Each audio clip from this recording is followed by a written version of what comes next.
नमस्कार दोस्तों Lawrence Bishnoi gang पर शिकंजा कसना शुरू हो गया है। उसके गैंग के दो बड़े बदमाश पुलिस के हाथों लगे हैं। पहला वो बदमाश है जिसने सलमान खान के घर के बाहर फायरिंग की थी, शूटर सुक्खा। दूसरा नादिर शाह हत्याकांड का मुख्य आरोपी योगेश। दोनों ही बदमाश को आखिरकार पुलिस ने अरेस्ट कर लिया है। सलमान खान के घर पर फायरिंग कराने वाला बदमाश शूटर सुक्खा पुलिस की नजरों से भागने की बहुत कोशिश की, लेकिन कहते हैं ना कि कानून की नजरों से कोई भी बदमाश नहीं बच सकता है। तो लॉरेंस बिश्नोई के गुर्गे भी किसी न किसी दिन पकड़े जाएंगे। पूरे 6 महीने बाद शूटर सुक्खा पुलिस के हाथों लगा और हरियाणा के पानीपत के सेक्टर 29 से उसे गिरफ्तार किया गया। दोस्तों, ये बदमाश इतना शातिर था कि खुद की पहचान छुपाने के लिए उसने अपनी दाढ़ी और बाल दोनों को बढ़ा लिया था, ताकि इससे उसकी पहचान छुप जाए, उसे कोई पहचान न सके। लेकिन उसकी ये कोशिश सफल नहीं हो पाई, बल्कि फ्लॉप हो गई और पुलिस के हाथों लग गए। दरअसल दोस्तों, उसे पकड़ने के लिए नवी मुंबई की पनवेल सिटी पुलिस और पानीपत पुलिस दोनों ने मिलकर साथ में एक ज्वाइंट ऑपरेशन को चलाया था। दोनों ही पुलिस इस बदमाश को पकड़ने के लिए युद्ध स्तर पर लगी हुई थी। तब जाकर शूटर सुक्खा पुलिस के हाथों 6 महीने बाद लगा। शूटर सुक्खा की गिरफ्तारी को लेकर पानीपत के सेक्टर 29 थाना के प्रभारी सुभाष चंद्र ने क्या बताया है, चलिए वो भी आपको बता देते हैं। करीब 10:30 बजे मुंबई पुलिस थाने में पहुंची थी, जहां पुलिस ने बताया कि लॉरेंस गैंग का शूटर, जो मुंबई पुलिस का वांटेड है, थाना एरिया के एक होटल में छिपा हुआ है। शूटर को पकड़ने के लिए लोकल पुलिस की मदद चाहिए। इसके बाद मामला उच्च अधिकारियों के संज्ञान में लाया गया। अधिकारियों के दिशा निर्देश पर पानीपत पुलिस और मुंबई पुलिस की ज्वाइंट टीम ने नई अनाज मंडी कट के पास स्थित एक निजी होटल में दबिश दी। जहां रिसेप्शन पर पूछताछ की गई तो उसने शूटर के शाम से होटल में ठहरने के बारे में पुष्टि की। पुलिस जब होटल के कमरे में पहुंची तो शूटर पूरी तरह नशे में धुत था। पहली बार देखने पर पुलिस रिकॉर्ड में फोटो से शूटर का मिलान नहीं हुआ था, लेकिन दस्तावेजों की जांच में उसकी पहचान की गई। बदमाश नशे में इस कदर धुत था कि वह अपना नाम भी नहीं बता पा रहा था। पुलिस के सवालों का वह गुनगुनाहट में जवाब दे रहा था।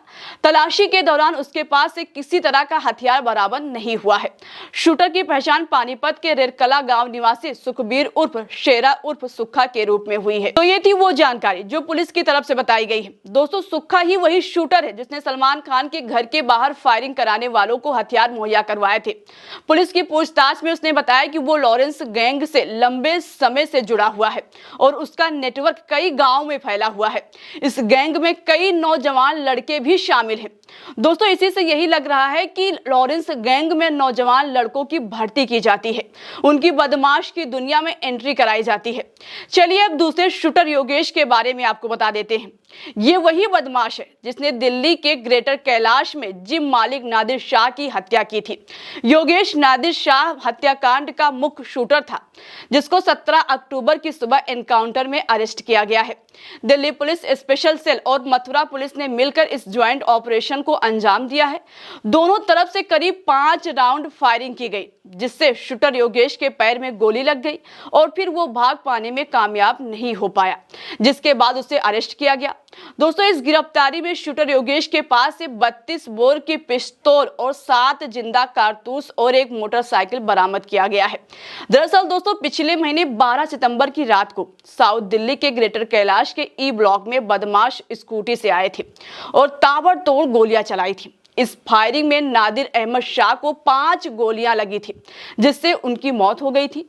जिसके बाद से ही उसकी तलाश हो रही थी, लेकिन शूटर योगेश इतना शातिर था कि वो वारदात को अंजाम देने के बाद से लगातार हर रोज अपने ठिकाने बदल रहा था। वो रातों रात शहर को बदल देता था, एक शहर को छोड़कर दूसरे शहर में शिफ्ट हो जाता था। इसी वजह से पुलिस को उसे पकड़ने में परेशानी हो रही थी, लेकिन अब आखिरकार उसे अरेस्ट कर लिया गया है। शूटर योगेश यूपी के बदायूं का रहने वाला है। दोस्तों, आज की तारीख में देश में लॉरेंस गैंग बदमाश की दुनिया का सबसे बड़ा नाम है। उसके 700 शूटर पूरे देश में हैं। ये शूटर कब कहां किस पर हमला कर दे कुछ पता नहीं है। बाबा सिद्दीकी की हत्या के बाद लोगों में और दहशत है। हालांकि देश में हर राज्य में पुलिस की टीम लॉरेंस बिश्नोई गैंग की जांच कर रही है। फिलहाल दोस्तों, इस खबर में इतना ही। आप अपना ख्याल रखिएगा। नमस्कार।